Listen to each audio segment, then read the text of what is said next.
ডুমনিত এটা 1 কোটি টকাৰ এটা ৰাস্তা ইয়াত নিৰ্মাণ কৰিব ওলাইছোঁ টি গাৰ্ডেনৰ মাজেদি। এটা ৰাজ্য চৰকাৰে টি গাৰ্ডেনৰ লাইনবিলাকত ৰাস্তা নিৰ্মাণৰ আঁচনি লৈছে।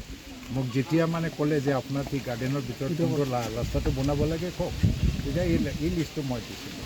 1 কোটি টকা দিছে। এতিয়া আধাৰশিলা স্থাপন আমি কৰিলোঁ। নেহৰু হায়াৰ ছেকেণ্ডাৰী স্কুলত 7.2 crore মানে 7 কোটি 20 লাখ টকাৰ নতুন বিল্ডিং নিৰ্মাণৰ কাৰণে পইচা দিয়া হৈছে। তাৰ আধাৰশিলা কৰা হ'ল।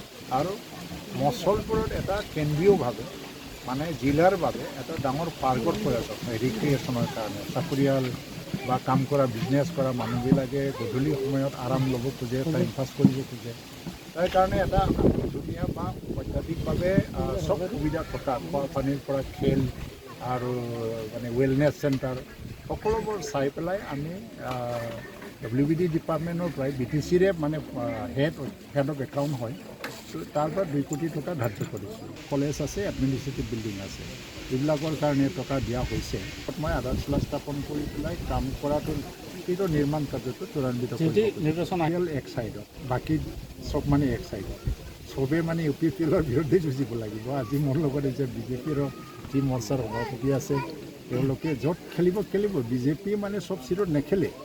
আমাক কোৱা মতে এনেকৈ বহুতকেইটা চিটত তেওঁলোকে নেখেলে। য'ত খেলিব তাত যদি কণ্টেষ্ট হয়, ভাল এটা পৰিৱেশত কণ্টেষ্ট হৈ যাব তেওঁলোকে জিকিবৰ কাৰণে। এনেকুৱা নহয় যে কোনো কম্প্ৰমাইজ হ'ব বা কিবা চাৰেণ্ডাৰ হ'ব, চিট এৰি হ'ব, এনেকুৱা কোনো কথা নাই। আমি যোনে খেলিছে খেলক, জিকিবৰ কাৰণে খেলক, কিন্তু এটা ইনিমিটি ভাৱ লৈ, শত্ৰুতা ভাৱ লৈ নহয়। পিছত কৈ দিছে যে মই নিৰ্বাচনে পাতিম। BCDCটো কি হ'ল যে এফৰ্টতে আহা, আৰু এফৰ্টটো এমেণ্ডমেণ্ট কৰিব নোৱাৰি। এফৰ্ট এমেণ্ডমেণ্ট কৰিব লাগিলে পাৰ্লিয়ামেণ্টত কৰিব লাগিব। এতিয়া এইটো BCDC থাকিবই। আৰু 6 শিডিউলত পঞ্চায়ত নাথাকে। PNRD ৰুলটো ইয়াত এপ্লাই নহয়, নিশ্চিত কৰা হ'ব। কিন্তু ইয়াত নিৰ্বাচন হ'ব লাগে, আমিও দাবী কৰি আছোঁ। আৰু নিশ্চিত এমেণ্ডমেণ্টৰ প্ৰয়োজন হৈছে। এইটো এমেণ্ডমেণ্টটো পাছ কৰাৰ লগে লগে নিৰ্বাচন প্ৰায় অতি সোনকালে হৈ যাব। মই ভাল লাগিছে, আমোদজনক কথা আৰু ৰাজনীতিত অলপমান এনেকুৱা যোগ ভাল লাগে। মাছ নহয়, মগজুৰ কাৰণে ভাল বুলি শুনিছোঁ, ভাদৰ কাৰণেও বোলে ভাল। কেইটামানত অলপমান নেগেটিভ আছে আৰু এইবিলাক লৈ খেলিম। আমি 40টাও খেলিম। BJP হয়তো সীমিত চিটত খেলিব। হিংসাত্মক ঘটনাও কৰিলে, কাৰোবাৰ ঘৰ ভাঙা, কিন্তু ফ্ৰাষ্ট্ৰেশ্যনৰ চাইন।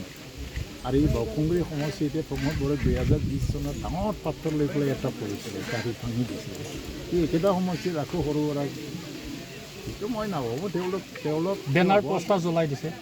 এইটো মানে এতিয়া BTC ৰাজনীতি আহিছে যেতিয়া BTC বুলি নহয়, চবতে হৈ আছে। বিহাৰ তিহাৰত আমি দেখি আছোঁ, কিন্তু তাৰ তুলনাত BTCত বহুত কম হ'ব। কিন্তু হাগ্ৰামা মহিলাই মই যদি ভুল কৰা নাই 7টা বা 8টাৰ ভিতৰত আবদ্ধ থাকিব।